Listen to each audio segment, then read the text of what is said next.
echoes of the forgotten realm. The tale of Ashaara. Queen Ashaara walked through the vibrant gardens of her castle, her hands gently caressing the petals of a rare flower, its bloom as unique as her own striking appearance. Her soft dark skin glowed under the African sun, and her jet-black dreadlocks swayed with each graceful step.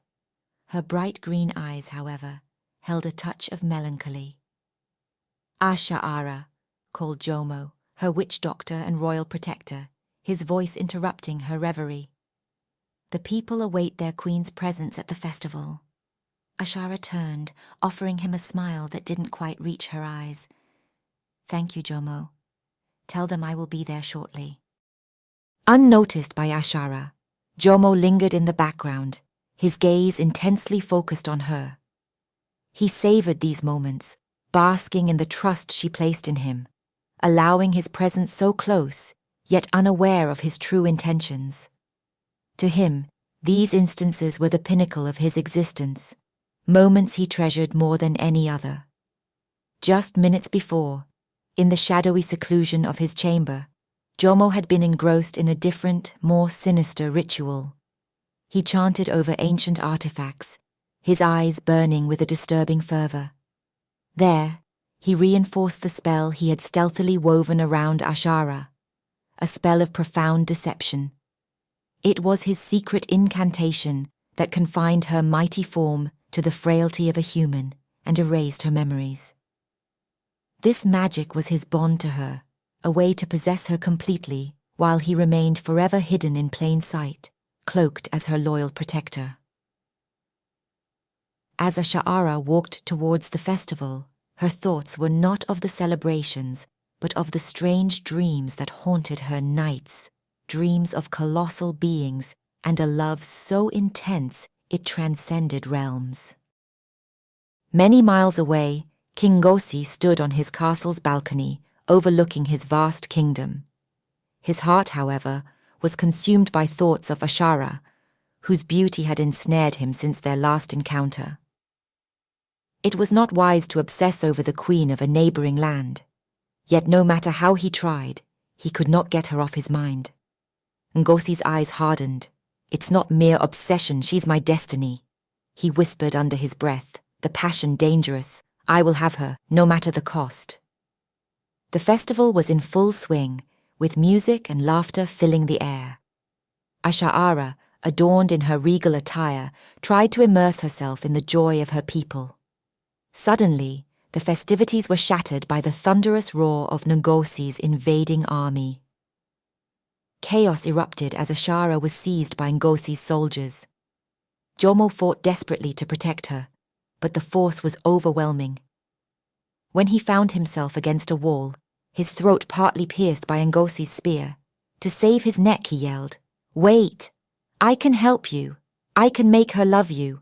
If you steal her from her kingdom like this, she will despise you. But great king, I am a witch doctor. I have the power to weave spells and incantations. Please spear me, and I will make the queen's heart yours." Ashaara awoke in a luxurious but unfamiliar room, her heart pounding with fear and confusion. She rushed to the window, only to see the daunting walls of Ngozi's castle. "Why am I here?" she demanded, her voice a mix of fury and despair. "You are here for me." Ngozi's voice came from the doorway, his gaze intense. "You are the queen my heart chose." Ashaara recoiled from him, her spirit unbroken. "I am no one's trophy, King Ngozi. My heart cannot be chosen. It must choose." Ngozi's face darkened. "We shall see, Queen Ashaara. We shall see." Ashaara gazed out from the window of her bedroom at the high tower of Ngozi's castle, her eyes reflecting the turmoil within her. Though she was a prisoner, her spirit remained unbroken. She was never made to leave her room. Her days were spent planning ways that she could escape. Her best plan involved Jomo, for at least he was here and she was not alone.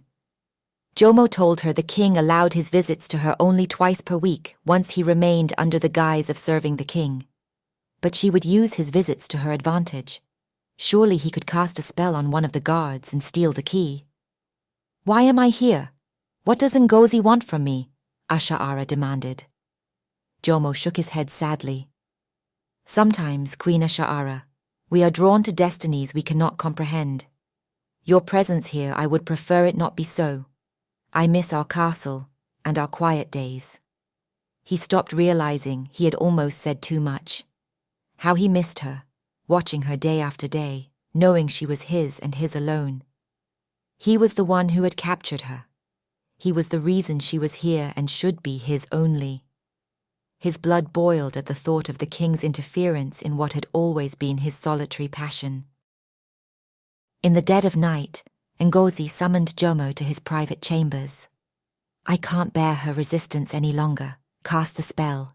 Make her love me," he ordered, desperation creeping into his voice. Jomo hesitated, then spoke gravely, knowing there was only one thing he could do to save his life and still keep Ashaara somehow. "My king, the spell will bind her heart to yours, but you must never touch her. Physical contact will break the enchantment and reveal all." Ngozi nodded, a storm of emotions raging within him. "Do it. I need her love more than her touch."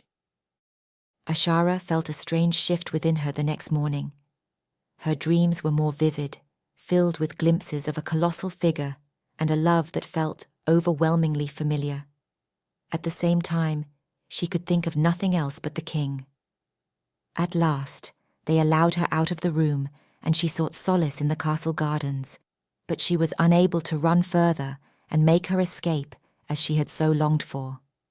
She encountered Ngozi in the gardens. "Why do you look at me with such sadness?" he asked, his voice softer than usual. Ashaara looked away, struggling with the inexplicable emotions stirring within her. "There's a part of me that feels lost, as if I'm waiting for something or someone that I can't remember." As days turned into weeks, Ashaara found herself inexplicably drawn to Ngozi, his presence igniting a confusing mix of emotions. Yet, deep within, her heart rebelled, yearning for a truth just beyond her grasp. One evening, Ngozi, he confessed, his voice laced with vulnerability. "Ashaara, I brought you here out of a desire that I couldn't control. But now, I find myself wanting more than just your presence. I want your heart, your soul, your body, all of you." Ashaara's eyes filled with tears, torn between the burgeoning feelings and the sense of a profound loss. "I don't understand these emotions, Ngozi. They feel both foreign and familiar." Jomo watched from the shadows. His plan was unfolding as he desired at first, but this deviation of deceiving her heart became something he had to reinforce 3 times daily as she kept fighting it, and it was wearing on his powers. She had a giant's heart after all. It was more difficult to control both the body and the heart. He whispered to himself, "Be careful, Jomo. Even the most potent spells can unravel in the face of true love." Ngozi, tormented by his growing love for Ashaara and the spell's constraints, confided in Jomo. "I can't bear it any longer, Jomo. Her presence haunts me, yet I cannot even hold her hand." Jomo, concerned, his fears coming true, warned him, "Remember, my king, your touch could shatter everything." But Ngozi's desire overpowered his reason. "I must risk it. To love her without touch is a curse I cannot endure. A woman like this has never existed. In her singular presence, she shatters every preconceived notion of beauty, existing as a being of unparalleled allure."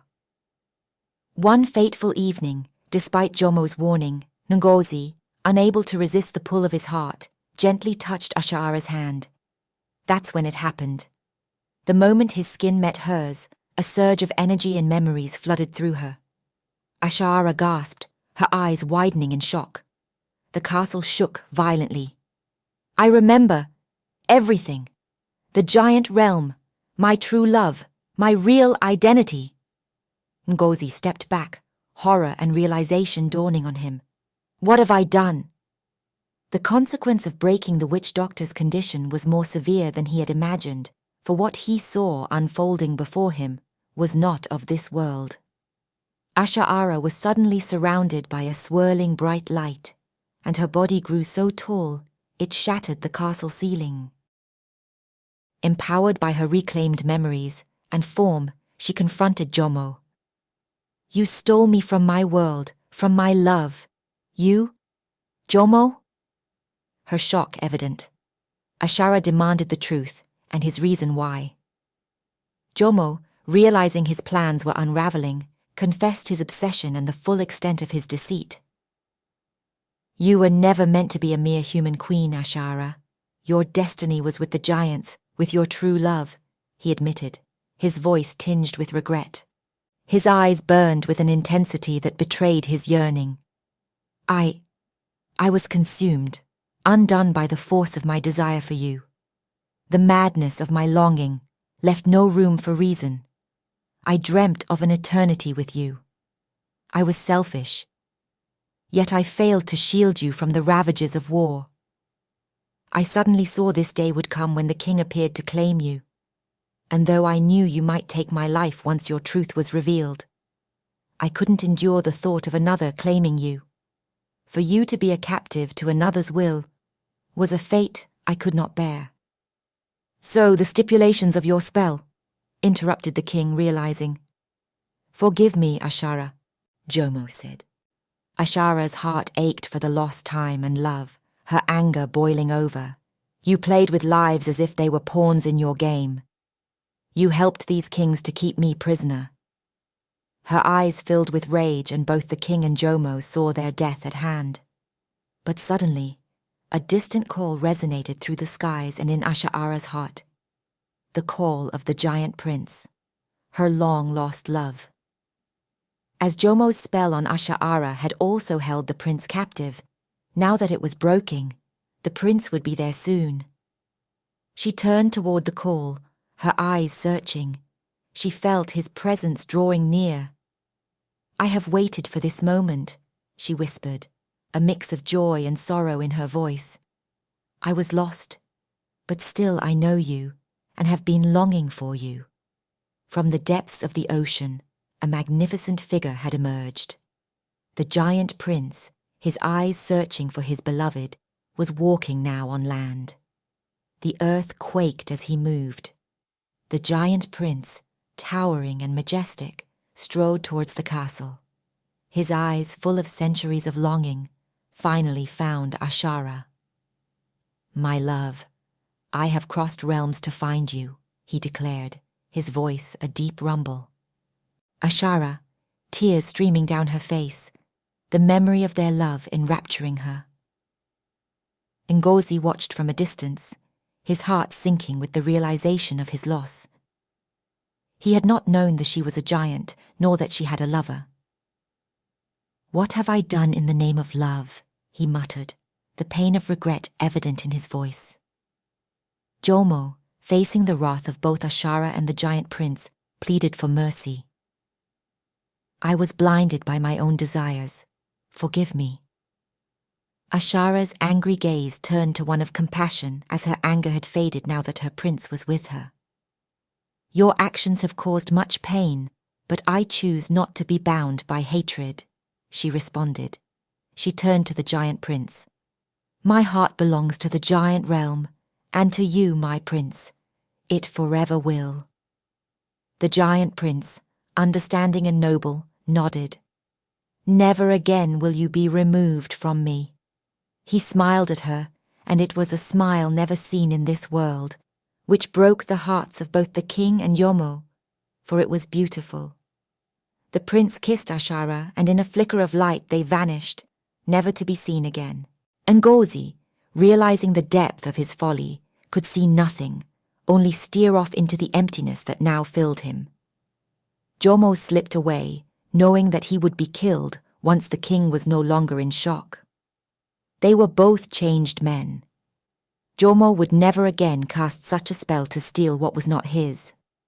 Ngozi whispered, I am sorry for the pain I caused.